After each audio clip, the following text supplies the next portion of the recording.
Hello, everybody, and welcome to this really amazing webinar by BOSSA. It's all about transparency. My name's Mohsin. I'm a denim designer, and we're joined here by Jordan from Boyish Jeans, Tai from RETRACED, and Burcu from BOSSA. And really excited to do this talk. We got some really great questions, and let's just go straight into it. Can each of you guys tell us a little bit of information about each of your companies? And I will start with Jordan from Boyish. Yeah, so I started Boyish Jeans with the principle of just trying to figure out how to, set the bar as high as possible with no restraints on a company or any, VPs or presidents or somebody above me to say, no, we can't do that, or no, we can't afford that, or no, the company doesn't want to be that transparent. And it was definitely an interesting experience, I'll tell you that much, starting your own company. And, you go from primarily being creatively focused to then having to deal with, or just not necessarily having to deal with it, but really being able to see the aspect of how a business really interacts with a supply chain and the people. And each individual person that contributes to that, because you see all the bills come through. And I think over the years how I got into denim was primarily from just going into factories and learning from the people that had been running the factories for 20, 30 plus years. These people had so much experience. I didn't go to school or go somewhere where somebody taught me how to do it their own way at a company. Which usually is the way that screws over factories and screws over a lot of people. So I was able to really learn how to, minimize the effort of, figuring out what I need to do versus figuring out what the supply chain needs me to do. And that was kind of something that we figured out along the way, which wasn't really a defined path. And, and that's when I was in Germany, and I had met RETRACED, and I had already gone through looking at a lot of different supply chain mapping. And, this is just the journey, is that, I had talked to, I think, probably 5 companies. And, and all of a sudden someone's like, you have to meet RETRACED. And I was like, I hadn't even heard of them. And I saw what they were doing and I was impressed. And then I met everybody that worked there, and the energy of the people there, I was impressed. And that's part of starting any project that you work on, that you're working on with other people, is it's all about the energy people bring into it and the focus that you have in regards to wanting to create something that people get excited about. And that's something that we get excited about Boyish is definitely transparency and telling people and figuring out ways of telling them more about what are we doing and why is it sustainable. And don't let us just tell you, let us find you professionals in the industry that's their job, is to clarify and double check and make sure that everything you're doing is actually, in fact, correct in the regards of how you're marketing it. Okay, amazing. And then we'll jump straight onto Tai as well. Hi, Tai. Tell us briefly about your company. Obviously, you've just had a glowing sort of recommendation from Jordan here. But for people who don't know your company, tell us a little bit of history about it and where you are now as well. It'll be great to understand. Yeah, sure, absolutely. So thanks so much for having me on today. So happy to talk to BOSSA, to you, and again to Jordan. It's been a really great collaboration. So this has been a pleasure to do. So RETRACED, we are a supply chain transparency solution. Essentially, we help fashion brands visualize, verify, and communicate their value chains, help them manage their sustainability efforts, and all in the name of hoping to gain a stakeholder trust throughout the supply chain. So that's from the consumers, that's from their other suppliers that they work with, from the whole ecosystem of certifiers and just people who care about fashion and care about the right things that are happening in the supply chain. We're about, I would say, 1.5 years old, going on to 2 years. And we've had some really good traction. I mean, we're still a young, scrappy startup. But like Jordan said, we're still trying to input that energy just to get stuff done and to work with brands that really want to get stuff done as well as suppliers. So it's great to be on a conversation with Boyish and with BOSSA, because BOSSA is one of those companies that they really get what we're trying to do, and they've been so happy to provide information to really walk with us the whole way. Yeah, so that's kind of who we are. Like I said, almost 2 years in, we've got about 35 brands on the platform, maybe 100 suppliers, if not more, and a lot of certificates and just a lot of data points going around. It's really been a great way to sort of network and connect all the different suppliers in the fashion ecosystem. I think what's amazing is that because you've already started this like sort of network, anyone joining your network will automatically know which companies are doing really well, which ones aren't. So it will only get better and better, I guess, this sort of network that you're building together with like BOSSA and also BOSSA. So Özge from BOSSA, do you want to give us a little bit of introduction? You don't need an introduction, Yeah. but for anyone who's not familiar with your company or what you guys do or Sure. specialize in, Sure. please go ahead. Sure. Actually, Mohsin, BOSSA is one of the best known denim mills in Turkey and also in the world. We were established in 1951 and we will be celebrating our 70th year. And we offer wide range of high quality denim fabrics and our capacity is 4 million meters production per month. So we are a huge company. As BOSSA, we have been emphasizing on sustainability for years. We started like maybe 17 or 18 years ago when nobody paid attention to sustainability, when nobody really didn't care, as Jordan knows very well because we all every time discussing with him. But now at the point, we believe as BOSSA, we have been doing seriously a lot about sustainability. But we were searching about transparency, you know, what we could do for transparency, because everybody says they are sustainable, but when it comes to transparency, you know, it was like a secret. So what RETRACED, Jordan offered us RETRACED, and when I heard from Jordan about RETRACED, I saw that they what they give to us is like supply chain transparency, what they offer. So this was a very good idea for us. So we really worked hard with them, and I really traced their website, and we really did our best to log into their system, and we really believed in them. So the result, we believe, is very positive. Amazing. So each of your fabric qualities and anything that you do, even if you get certain qualities, if it's hemp from so-and-so, you would actually put that into the system as well, right? So if anyone does get any qualities from you, they can easily work out where the, I guess, the main ingredients have actually come from. So yeah, that's quite important. Well, hold on. It's easy is a different word that might not be the best to describe here. Well, anyway, you have to prove it. Obviously, I remember speaking to a mill maybe a few years ago, and I asked where their cotton was from, and they told me it's a secret. And I said, I can't buy from you if it's a secret. Those days are over, really. And anyone, I think you've said it as well, Jordan. If anyone isn't being transparent, then they've got something to hide, right? So yeah, that's just the one. Yeah.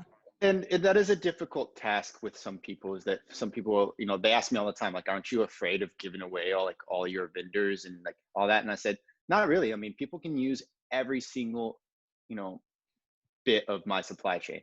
Yeah. It's not going to be the same though. It's not going to have the same fit. It's not going to have the same feel. It's not going to have the same branding behind it, the lifestyle. And there's a lot of things there that you really can't copy. And at the end, you know, I think if anything, the fast fashion retailers have proven that, because they constantly copy, you know, the runways. And even at the end of the day, it's like, yeah, it kind of looks like it, but it's not it. And that's I think right now in this whole sort of cancel culture mentality that is going on right now, this is even more important because it builds strong roots that people can't topple you over. You know, like, and that is what's really important right now, because there's so much, excuse my language, but there's so much bullshit out there. Right. People are just saying whatever they want and getting away with it. You know, unfortunately, it's a lot of, I come from a country where that happens every day with our leader of our country. right.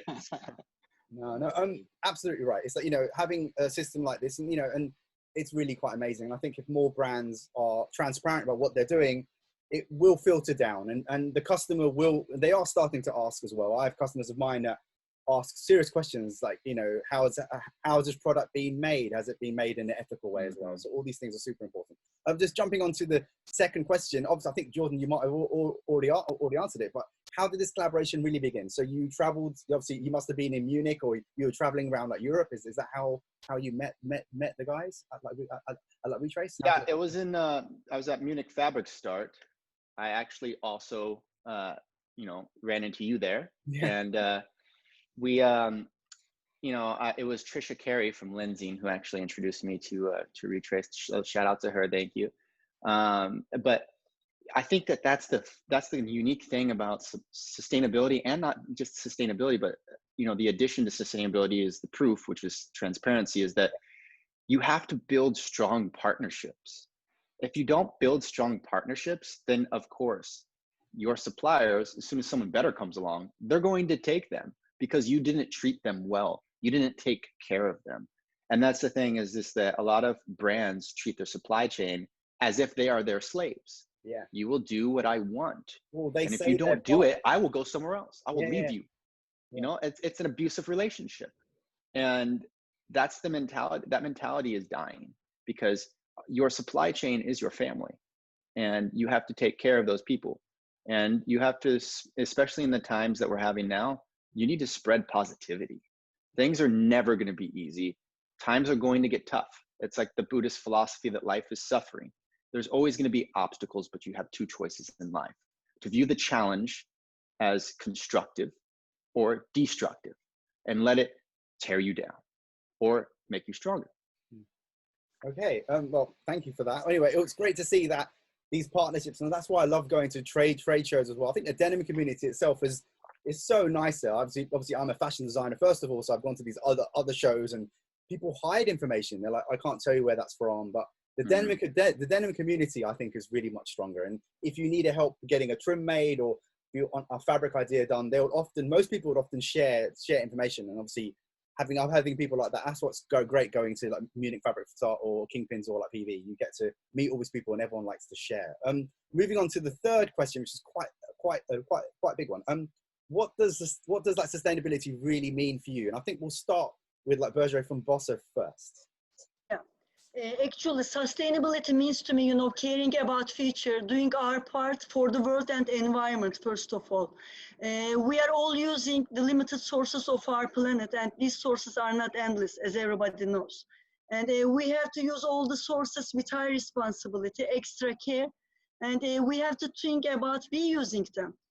Starting from the fiber, what we are doing, as both say, steel and production.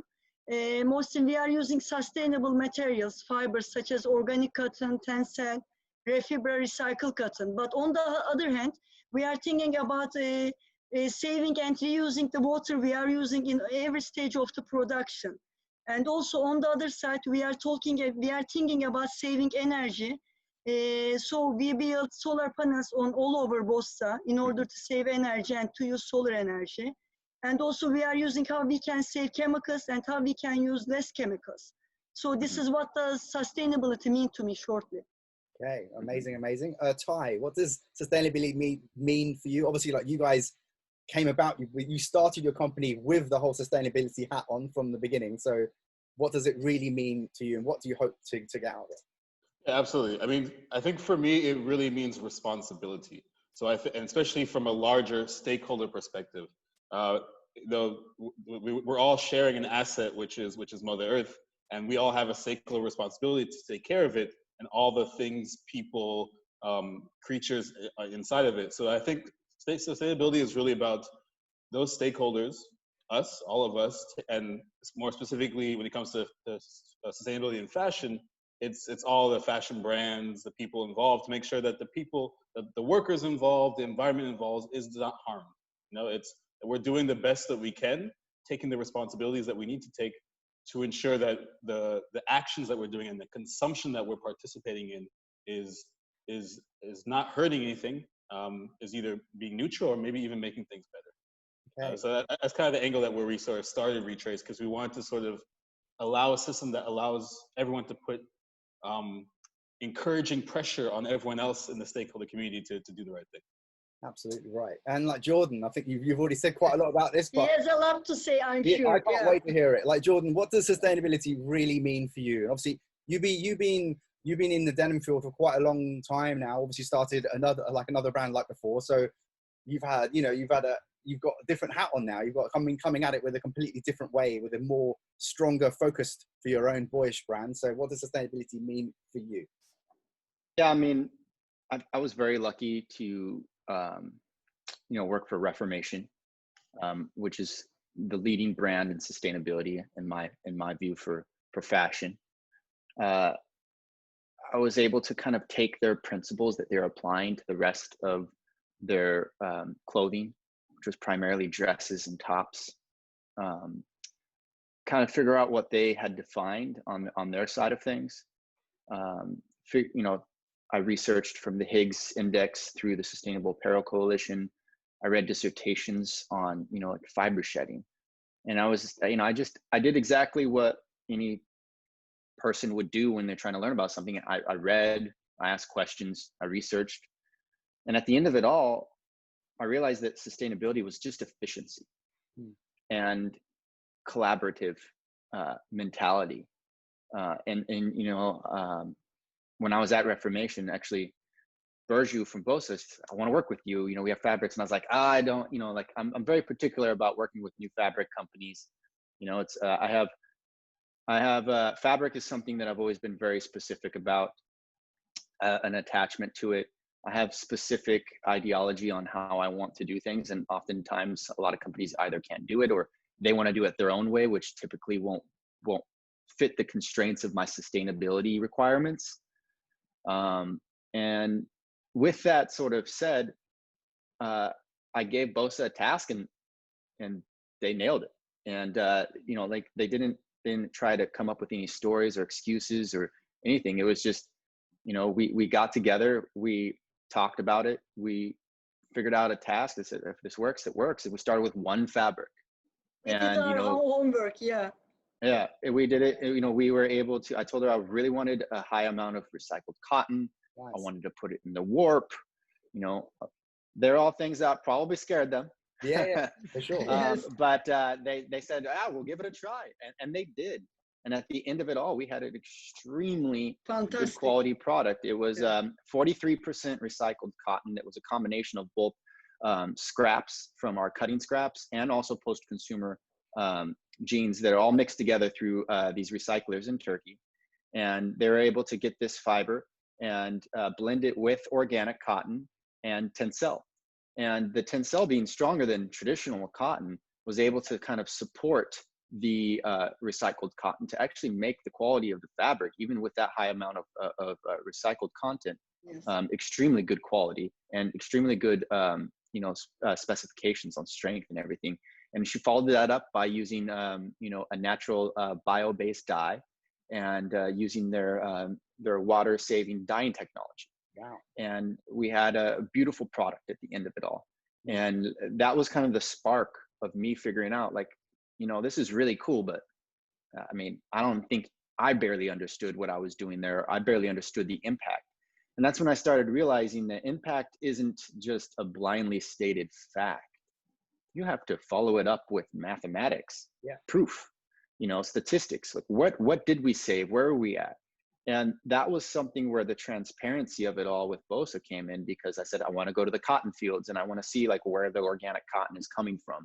And they, sure enough, they brought me out there to Izmir, Turkey, which I later learned was actually one of the most, the lowest amount of water used in growing organic cotton, because a lot of organic cotton actually can use more water depending on the regions that it's grown in, because there's a lot of hot regions where cotton will grow, but because it's so hot, there's water evaporation, so they have to constantly be using water, because cotton does sit, it's a topsoil crop. It doesn't have deep roots, which is also the reason why we try to use even then less organic cotton by blending in with tencel, because tencel then uses trees which have deeper roots, doesn't require waters and pesticides. It has a very good output to yield, and also a lot of other beautiful benefits. And when I was there in the cotton fields and meeting these farmers, meeting the Jenners, I realized what good of a relationship that BOSSA had with these people. And then I said, like, we really need to tell more about the supply chain. Yeah. And that's what led me into this whole, finding somebody like RETRACED. And, it is one step after the next. It's like, I wasn't like, all right, I'm going to supply chain map this, I'm going to go and do this. I'm just like one step at a time. And, it goes back to that original principle of sustainability is efficiency. And efficiency isn't something you're just like, all right, boom, it's a button, we turned it on and it's good. It's a fine-tuning characteristic that never stops. It's ever evolving. It's constant progress. Yeah, absolutely right. No, exactly. It's like being sustainable. It's all of it's ever evolving. It doesn't ever stop, and you're always learning. As you know, having attended, all of us attend amazing conferences and talks, and every few months there's another new innovation or a new way of dyeing or a new way of spinning or a new way of harvesting crops. That's a completely different way that's changing our industry, and that's what's exciting about the denim industry right now compared to what it was even 15 years ago or 20 years ago when I started. It's very exciting time to be in sort of denim. I'm going on to our next question. I'll start with Tai now. What's the relationship between sustainability and transparency? Obviously, the topic of the really, that these two things are quite important and they're interlinked now, and we know that. So what's the main sort of relationship for you? Absolutely. I mean, in my opinion, transparency is certainly a key step to enable sustainability or sustainable action. So transparency really just offers you proof points, it offers you some honesty, it offers and implores people to not only talk the talk, but walk the walk, you know, show like, okay, if you say you're doing this, let's see it. And it's not just about seeing it, but then it's also about sharing it and making that accessible maybe for others to see. So it's really just about allowing other people to have more eyes on it, to enable other people to take responsibility for it or accountability for it. Once you enable transparency and you allow people to see the different data points, allow them to see, okay, if you say you make organic cotton or you use recycled cotton, let's see where you do it from. Let's see the certificate. Let's see who's making it. You know, just give more information so that you as the person making the claim can offer that accountability. Because with that accountability, you can then make actions. You can then take actions. You can then realize, okay, where do I have certain claims, but where do I have knowledge gaps, and where do I need to sort of do some more work, like Jordan said, to become more efficient, and to really sort of get deep into the supply chain. So for me, transparency is sort of the enabler for sustainability. It's almost a prerequisite in our opinion. It doesn't necessarily guarantee sustainability, right? Let's be careful. Yes. But it's something that allows you to get on your sustainable journey. And transparency is not a one-stop shop either. You sort of have to, it's something that gets reiterated over time. As you become more and more transparent, you're at a better place to be more and more truthful and sustainable with your operations.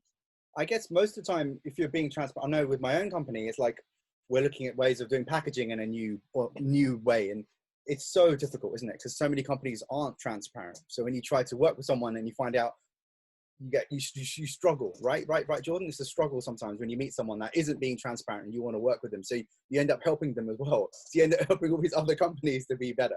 Burcu, obviously the same question to you. The relationship between sustainability and transparency for your own company. Yeah, actually, as I mentioned before, Mohsin, up to now, everybody was talking about sustainability, but now transparency is also being talked about, which is good. Everybody says they are sustainable, but I believe transparency allows you to show how sustainable you are. In transparency, you have to show evidence with the certificates of what you are buying, what you are using. So as BOSSA, we want and believe in full transparency, and we will be supporting platforms like RETRACED, who allows mills, brands, and end consumers to see all the steps of the garment they are buying. So this is very important for us. Amazing. Sort of Jordan, anything you want to add? Obviously, I think the other two just said pretty much everything, but anything you would like to add there regarding sustainability and transparency, the link between it? Yeah, you know, the unique thing about the transparency side of things is that you're opening, it's like, imagine like you have a closet and you have a bunch of stuff in there. You're going to clean out your closet. You're going to find stuff you're like, oh, I forgot that was there. And that's kind of the mentality of blockchain transparency, is that like what we found out was, you know, we like to keep our supply chain super tight.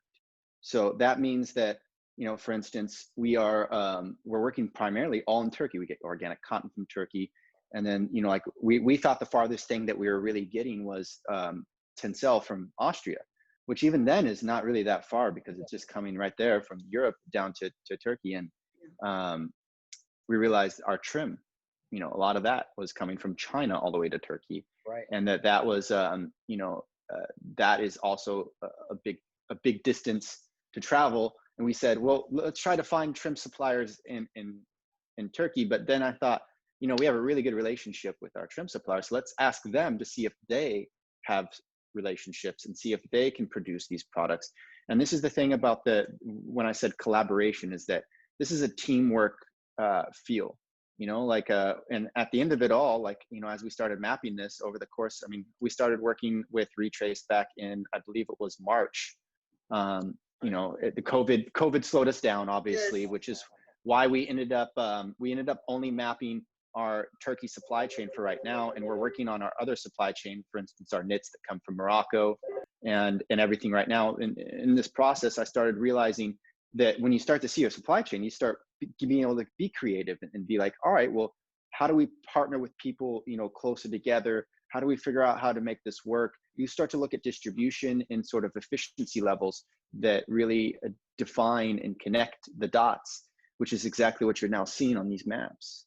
You're seeing the trail, and that is ultimately giving people the chance to sleep at night, assured that they know that they're making a conscious decision that is truthful. Because the worst thing is to buy something thinking that you're making change, and then you just find out later, you're like, wait a minute, these are just people who exploit whoever they get a chance to, whether it's their customer service team or whether it's some sort of factory.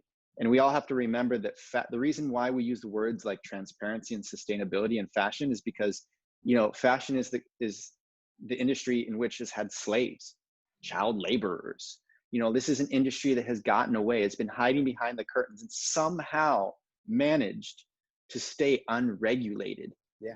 You know, it's never had the regulations that the oil industry has, the regulation that the car industry has, the food industry has. No, like they are, you know, you can get away with it. This is why you see clothes for $5 or $10, is because guess what? Someone is being exploited because they have barriers, they have curtains, they have walls set up. So you can't break through those. And that's what transparency is doing, is it's breaking those walls down to where eventually, if you don't do that, consumers just won't buy from you. And when consumers don't buy for you, you're not around anymore to make those crap products and exploit those people. So therefore, no longer will those people be exploited. You know, I've got a brand, and often people ask me, "Oh, your stuff is so expensive," and I often say to them, "Well, because I pay people properly." So you know, yeah. it's the honest truth. You know, it's like it is. I pay people properly. I don't. You know, I know. I remember going to a mill, and I won't name any names, and LEED certified platinum, and it was amazing. And then in the cotton spinning, they were using kids, you know. So it's like, you know, but then they you know, I questioned it, and I said, dude, this is really bad. And they were telling me, well, cotton's the one area that it's not really regulated that much. Oh, the garment making is. So if you go to a garment factory, it's perfect. But the earlier process that people don't see. So that's why having blockchain and having Tai and you know, all these amazing companies actually log it all down for us, and we actually help them put all the pieces in the right place. It's super duper important.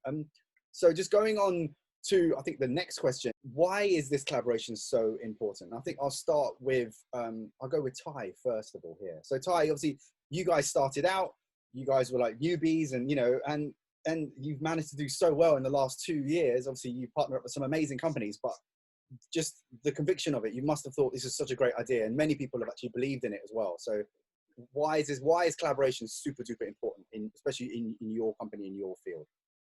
No, absolutely. I mean, I can even go back to, I remember when, so our co-founder Philip was one who met with Jordan at the Munich Fabric Start.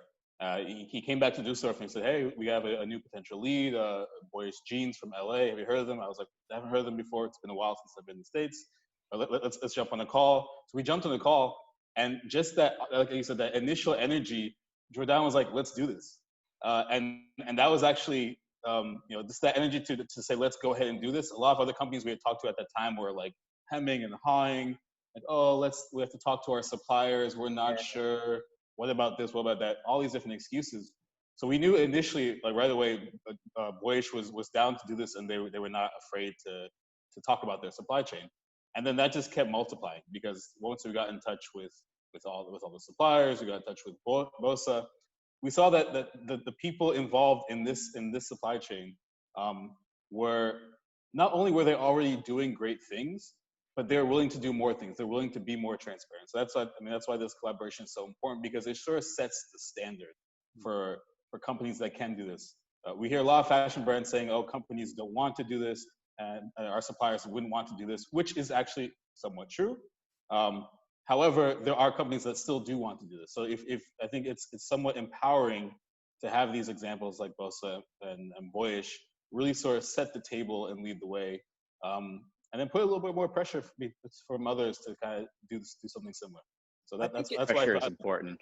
I think it always takes smaller brands to do it, and then the bigger ones come straight away and take all the limelight away. But you know, a Boyish being not relative, not like too small, but at least having a presence, a big presence, and like sort of like Jordan himself is a like Rivet 50, you know, honorary like member. So you know, to get Jordan in front of you during that Munich fabric start was super important. And I think definitely hit the ground running. But Jordan, obviously, same question for you as well. Obviously, you've mentioned a bit of like sort of like collaboration, how super duper important. But is there anything else you would like to elaborate more about that, about the collaboration side and linking up with people?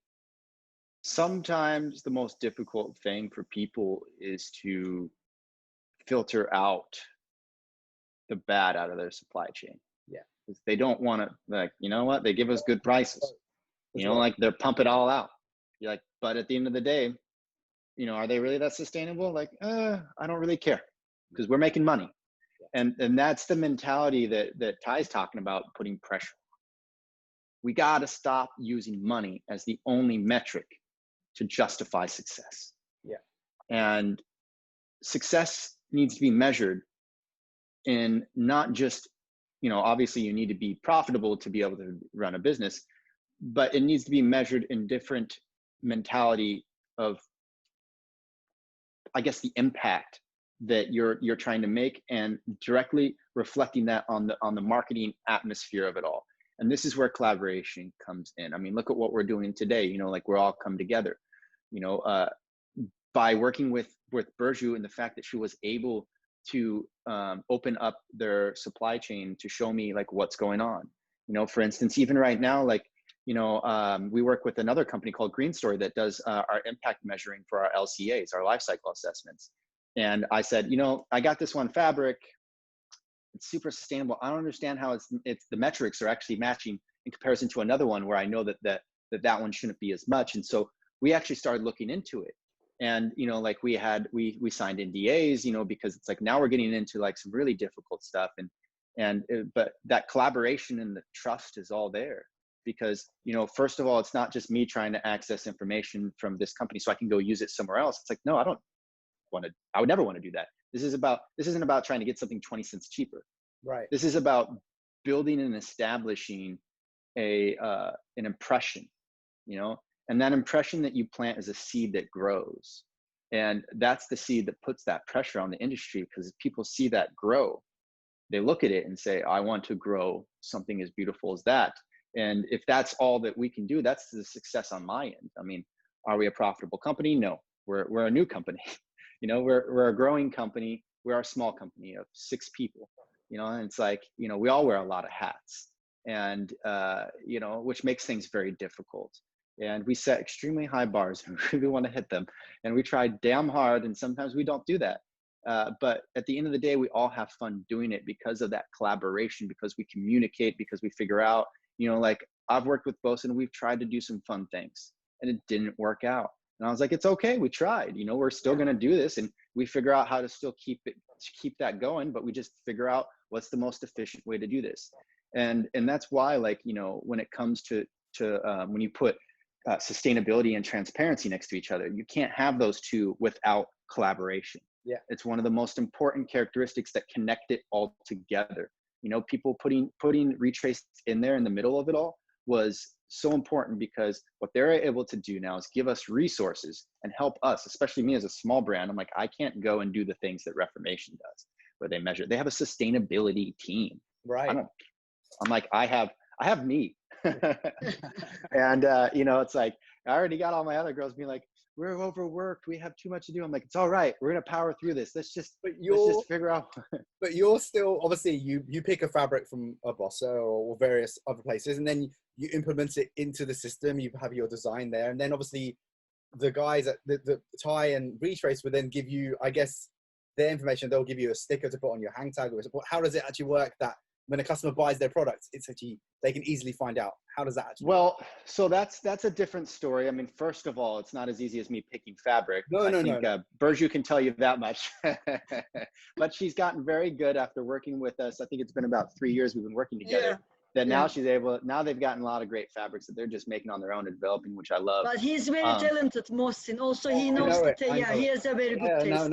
I've shared a number of road trips with like Jordan, so I think it's quite funny. But no, he's very, very talented.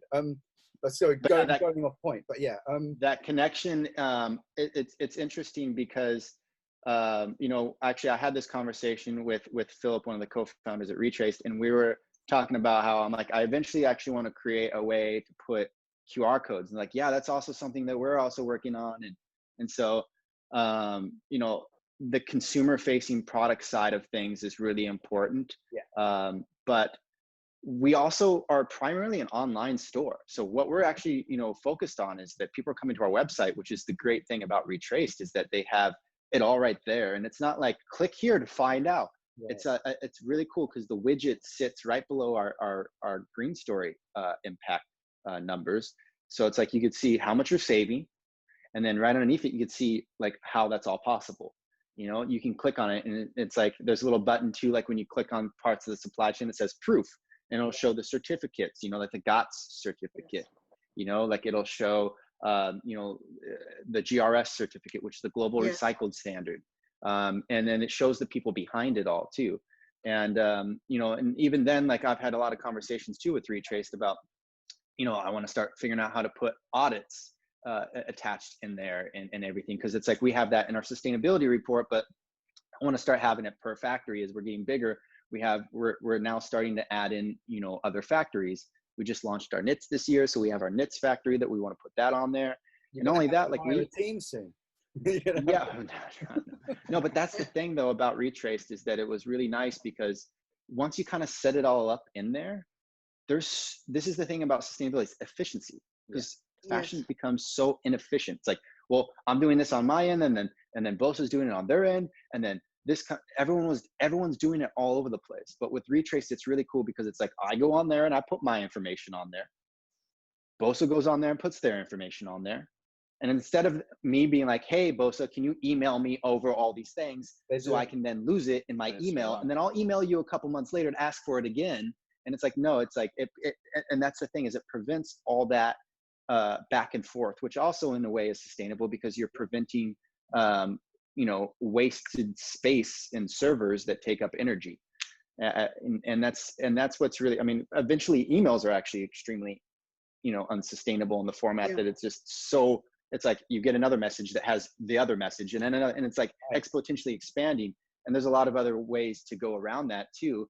And that's even something we implemented in our company too, with like task managing software. So applying RETRACED was just another step into this sort of organization that actually makes it less work. I mean, if you're not doing anything, it's more work. But I mean, if you're trying to do it and you're not doing it the right way, working with RETRACED was actually better, because now BOSSA can put their information on there and we don't have to worry about it. When certificates expire, they'll get, they can go on there and just update it, because guess what? Like, they have them. I don't. So. Okay. Actually, what RETRACED is, I want to add something here to Jordan, because I also use RETRACED in order to upload some documents. Okay. So it is very user-friendly. I really have to add this. You know, there is a platform, and when Jordan first introduced us, we had to load the documents, the certificates we have been using for his products. So I asked the team to work on it. So then I called my team and I said, how was the system? Was it workable? You know, was it user-friendly? They told me that it was very easy to use. So this is very important. You know, people do not want to do the work, which is putting too much effort on them. So they told me that it is very simple. I also checked, they have a very simple system. Also, after I load all the documentation, like Ecotex, TRS certificate, everything Jordan is using, then there is the garment manufacturer side, you know, the wash house side. So every stage, every people who are doing the production for the brand, they are loading their documents. Also, what happened, you know, Tai emailed me one day. They're also following very closely. He said that, Burcu, one of your documents expired. I guess it was Ecotex, I'm not sure. Oh, I said, okay, we will upload the new one. So they are working very closely, you know. They're keeping an eye on it.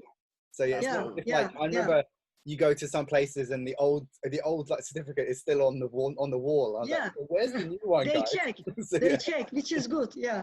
That's great.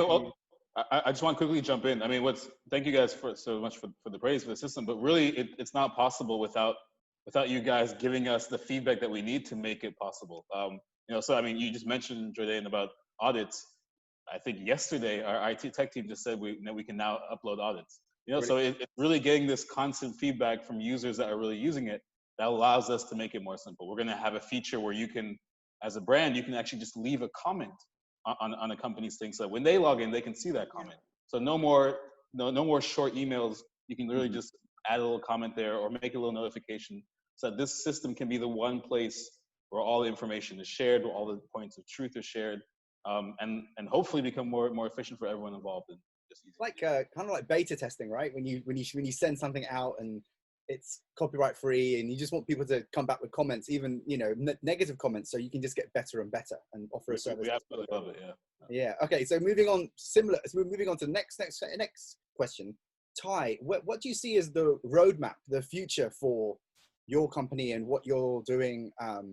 Especially, you know, what's the roadmap for the next 5-10 years? Obviously, you want to build up, have more people involved. You want to make sure that your network gets bigger and bigger. So if anyone joins you, there's already a network of amazing suppliers that they know have already been vetted. Is that what you want to try and aim for? Or? Absolutely. I mean, so there's a few sort of avenues we want to take in our future, but right now it's really about getting the brands and the suppliers on board and getting them using it and making it as efficient and useful for them as possible. Because we think if we make transparency easy to use, then we'll make the process of becoming sustainable more easy, and therefore the impact that it can have on the environment and for people who work in fashions a lot better. So that's always first and foremost the vision and the goal. Next to that is we can see a place where, you know, as we have more and more suppliers, a new brand could come on here and they can already look for retraceable, transparent, sustainable companies that they can work with. Right. So it makes it so much easier to start up a better fashion company.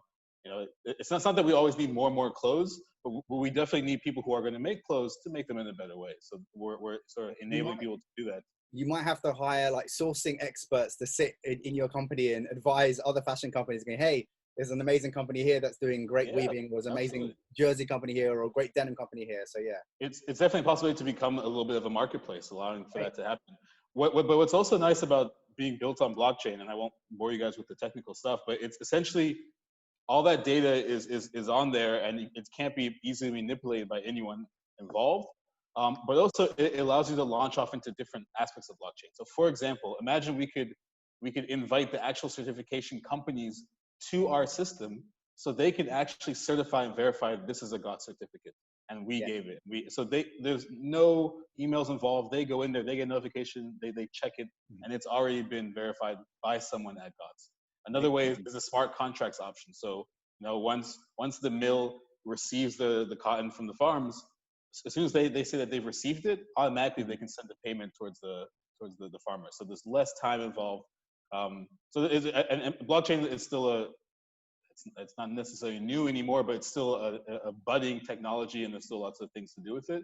But it was important that we sort of built off that basis so we can take advantage of whatever changes come up.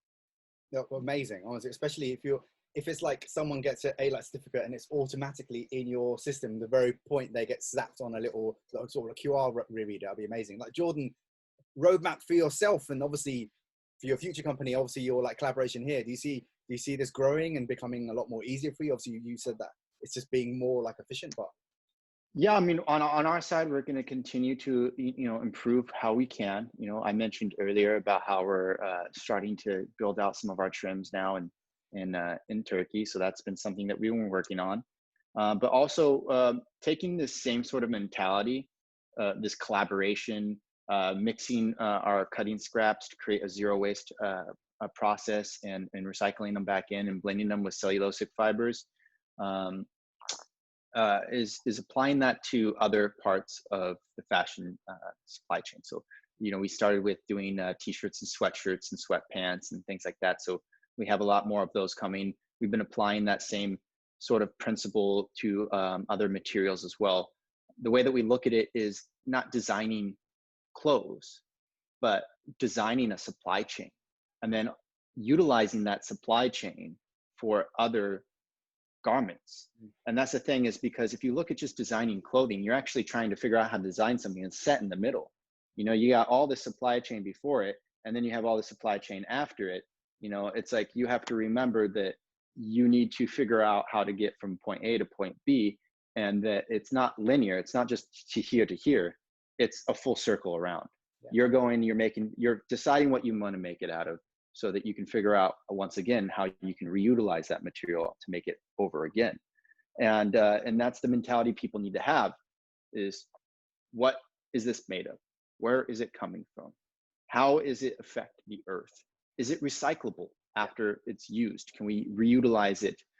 Is it going to be downcycled, recycled, or upcycled? And the mentality of how is it going to be treated afterwards? Is it going to be waste? Is it going to be able to be turned into something better? And these are questions, is all you have to do is ask. And if you don't know them, then asking the question is the first step, because now you get to go try and find solutions for it. And, I think based on something that you said, and also that RETRACED said, was that, you have the certification companies out there, they're certifying things. So people think, oh, I got a certification, so it's fine.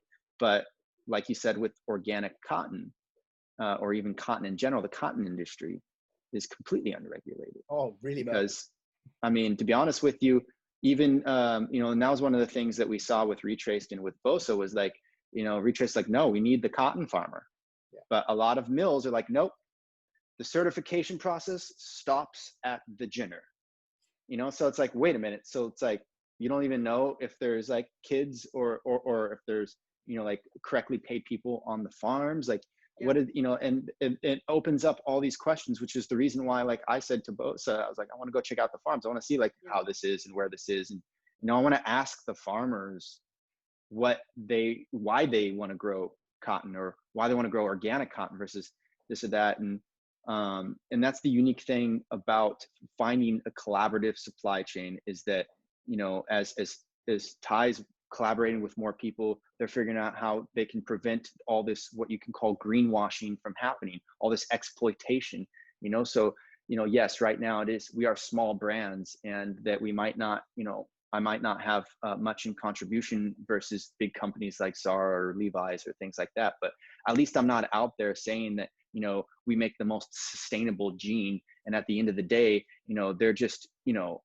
if you look at it, it's like they're still using hazardous things that, and there's no transparency and there's very little proof. But they did one little thing. They're like, well, we did this one little thing, and we have now sustainable viscose. That's it. But not telling you where the viscose goes and where the viscose was made, and not telling you, anything about viscose, because we don't want you to know that it uses extremely hazardous chemicals that no viscose manufacturers really utilize correct water treatment plants. Therefore, they poison villages nearby and kill people, all just for the price of some cheap fashion.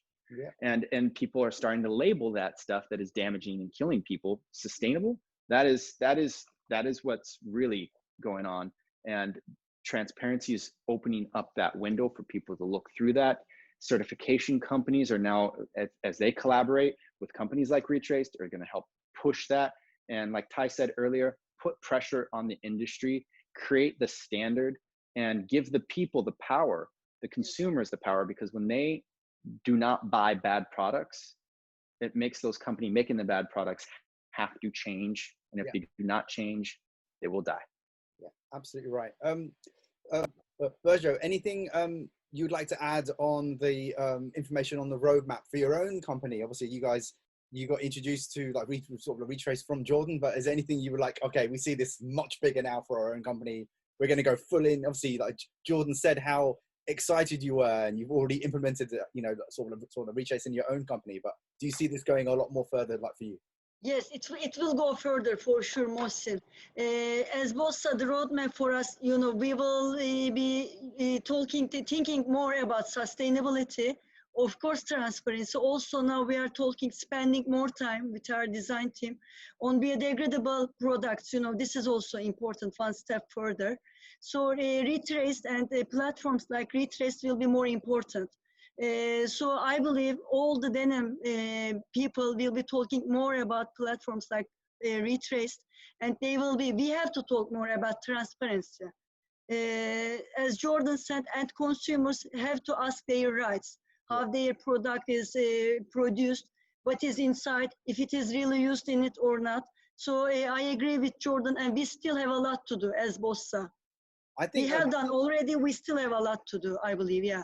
Yeah, no, I think we're all at the beginning of it, and that's what's so exciting, because we can see it's working. So all of us are going for it more. It's something that you can actually reach for it now, and it's just a question of if you're willing to do it, if you're willing to pay for it as well. Obviously, there is a cost to all of this as well, which, you know, a lot of people. There is a serious cost, yeah. You know, I remember some mills in the Far East were telling me more, saying, you know, a Primark wants us to use this like system, but they don't want to pay for it, so we have to pay for it. So I was like, well, yeah, someone has to like absorb it. There is a cost to being sustainable. I know it will implement itself and it will become easier, but there is an additional cost. But anyway, moving on.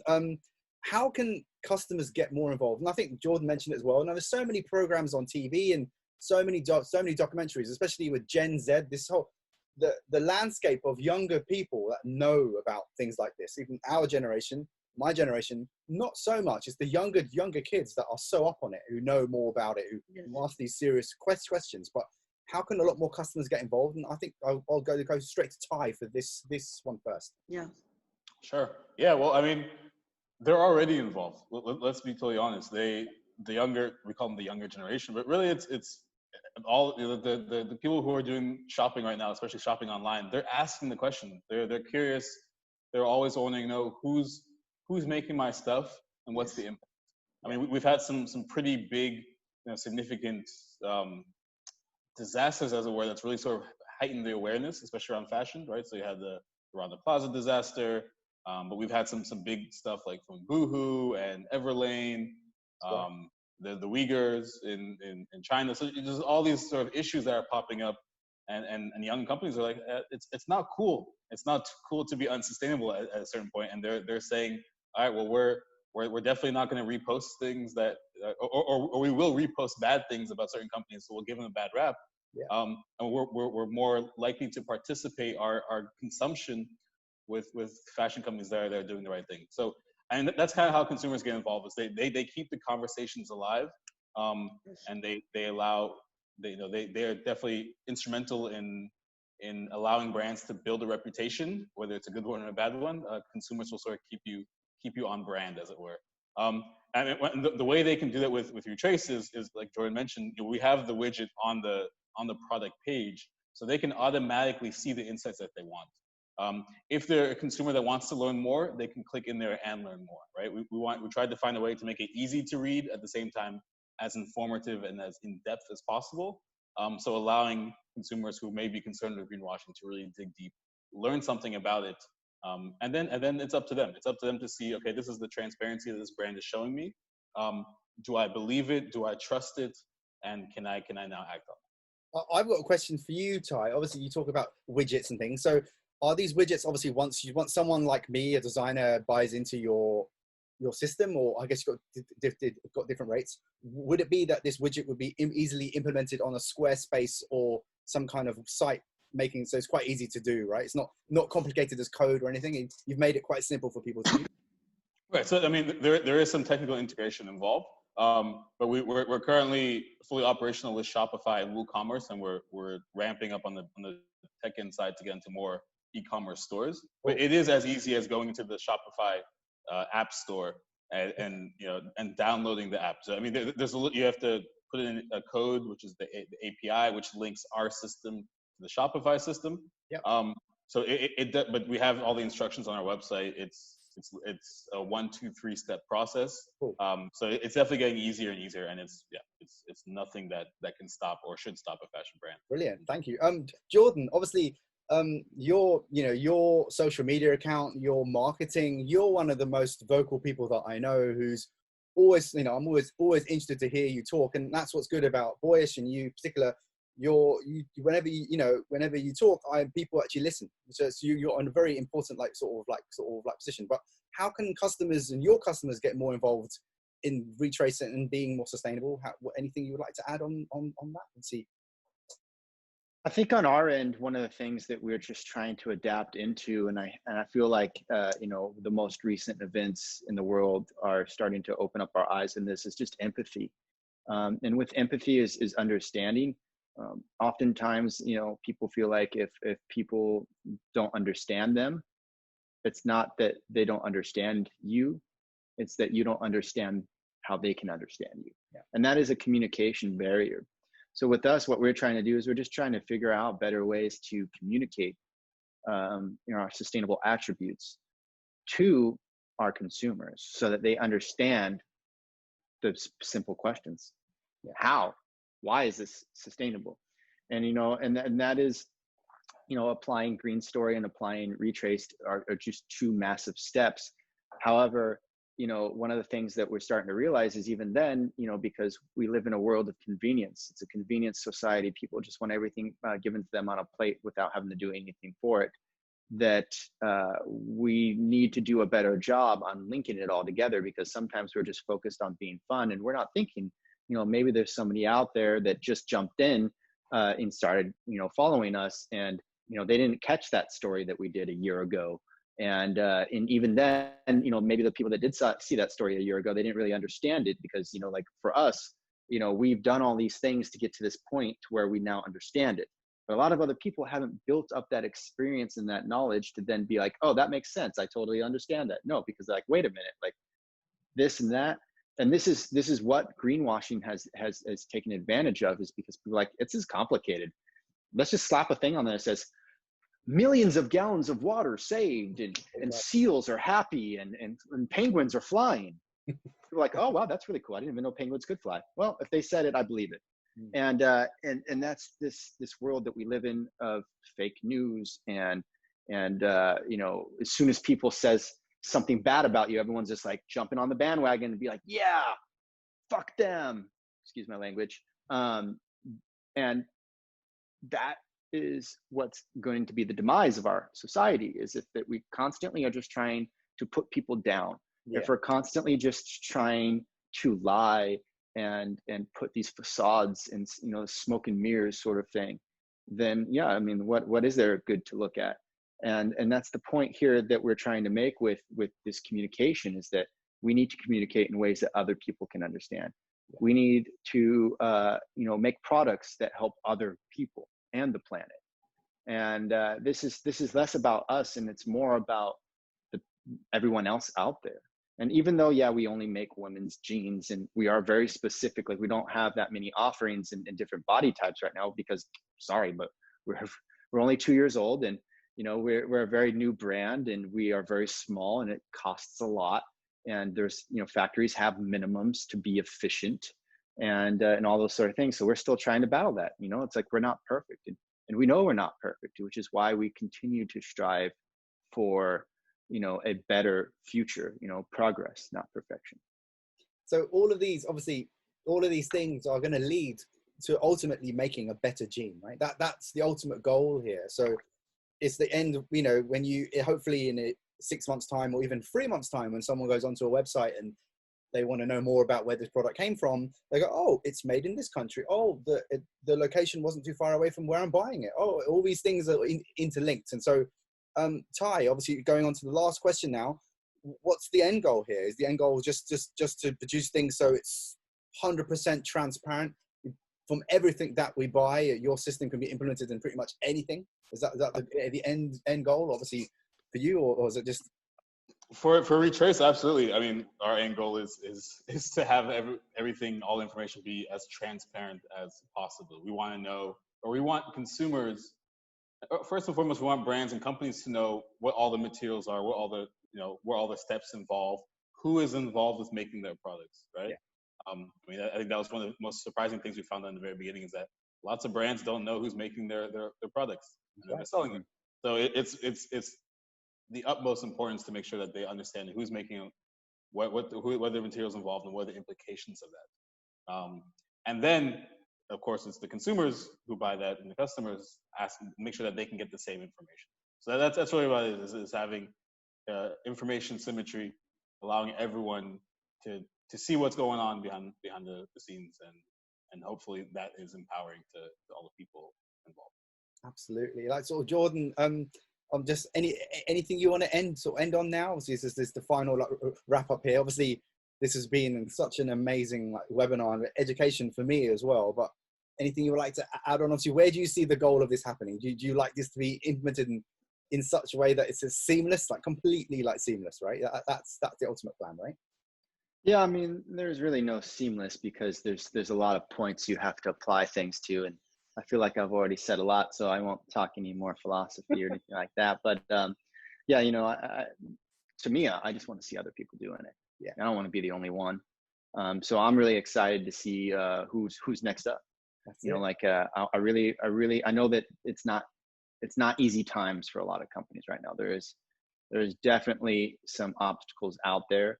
However, you know, we also are in that same boat, and that's why we ended up, you know, launching with Retraced only on a portion of our supply chain, was because I was like, look, something better than nothing. Yeah. And you know, like we are already working on, we started working on our you know, our Morocco supply chain for our zero waste knits that we make, and then everyone goes on vacation. Yeah. So it's like, you know, this is just life. There's going to be obstacles.